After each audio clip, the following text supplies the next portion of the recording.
بسم اللہ الرحمن الرحیم۔ ناظرین، آج ایک سٹوری کے ساتھ حاضر ہوئے ہیں جو ہے غرور کی سزا۔ ایک جنگل میں منٹو اور پنٹو نامی دو بندر رہتے تھے۔ دونوں دن بھر خوب اچھلتے اور شرارتیں کرتے۔ منٹو عادت کا اچھا اور رحم دل تھا، جبکہ پنٹو حسیلہ اور مغرور طبیعت کا مالک تھا۔ کبھی کبھی منٹو اسے سمجھاتا تو پنٹو کہتا، میں پھرتیلا بندر ہوں، میری پھرتی اور اونچی چھلانگ کا کوئی مقابلہ نہیں کر سکتا۔ منٹو ایک دن جنگل میں پھل تلاش کر رہا تھا۔ کافی تلاش کے باوجود جب اسے اپنی پسند کا پھل نہیں ملا تو وہ درخت کے پتے اور بیر کھا کر پیٹ بھرنے لگا۔ اچانک پنٹو آ گیا۔ منٹو کو بیر کھاتا دیکھ کر کہنے لگا، تم بیر کیوں کھا رہے ہو؟ کیا تمہیں اچھے پھل نہیں ملے؟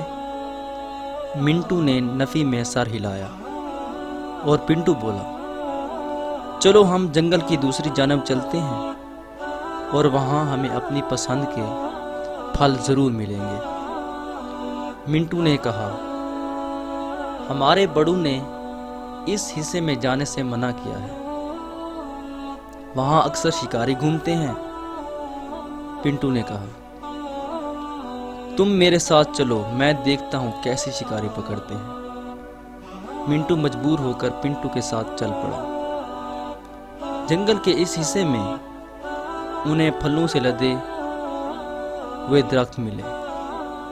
منٹو نے کچھ پھل کھائے اور پنٹو سے کہا، چلو اب ہم واپس چلتے ہیں۔ پنٹو نے کہا، میں تو ابھی یہاں گھوموں گا اور سیر کروں گا۔ یہ کہتے ہی پنٹو نے چھلانگ لگائی اور درخت کے اوپر چڑھ گیا اور درخت کے اوپر چڑھ کر ایک شاخ پکڑ کر جھولنے لگا۔ کچھ دیر بعد انہیں درخت کے بیچ میں ایک تھال جس میں بہت سے پھل پڑے تھے۔ پھل دیکھ کر پنٹو کی رال ٹپکنے لگی۔ وہ جیسے ہی ان پھلوں کی طرف لپکا تو منٹو بولا، پنٹو مجھے خطرے کی بو آ رہی ہے، تم وہاں نہ جاؤ۔ پنٹو نے اس کی بات نہ سنی اور نیچے چھلانگ لگا دی۔ جیسے ہی پنٹو نے تھال میں سے پھل اٹھایا، ایک جال کہیں سے آ گرا جس میں وہ پھنس گیا۔ کچھ ہی دیر میں ایک شکاری آیا اور پنٹو کو جال سے نکال کر اس کے گلے میں رسی ڈالی اور اسے اپنے ساتھ لے گیا۔ منٹو بیچارہ درخت پر بیٹھا یہ سب کچھ دیکھ رہا تھا۔ وہ اپنے دوست کو بچانے کے لیے کچھ نہیں کر سکتا تھا۔ اسے خیال آیا کہ ان کے بزرگ کہتے ہیں کہ بیٹا بڑا بول آگے آتا ہے۔ پنٹو کے ساتھ بھی یہی ہوا۔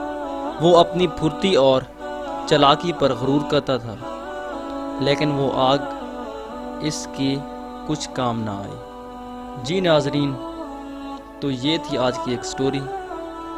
مزید ایسی سٹوری دیکھنے کے لیے ہمارے چینل کو سبسکرائب کیجیے۔ شکریہ۔